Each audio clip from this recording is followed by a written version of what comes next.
माँ भौणी मौसा माउसी भाई मान मो नमस्ते। तो आज सकाळु सकाळु ओलमंकर गोटे पैकटे नगेदेली आ चली गोटे मस्त ब्रेकफास्ट बनवाई। अटारे टिके सुजी ता अजवाइन आ घी टिके पकईकी भल भाव में एगुड़ी मिक्स करके पानी देकी गोटे डो बनईदेली। आपको अध घंटा रेस्ट देदेली। आउ कड़ाई रे तेल देकी गोटी मसला पियाज अदा रसुण पेस्ट चिकेन देकी भल भाव चिकेन कड़े बनईदेली। आउ ए डो को गोल गोल करिकी भल भाव एगुड़ी को यही दुई साइड्रु सेकी नेली। आउ कौन आमर बाटी सहित चिकेन करी बनिकी बिल्कुल रेडी।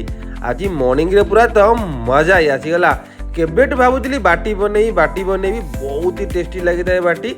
राजस्थान ये बहुत ही फेमस। एते घी पकई नियंतु आ चिकेन करी सह वाह वाह वाह मजा ही आसीगला। आपण मानकु आज वीडियो किपरि लागिला कमेंट करिकी निश्चिंत कहिबे।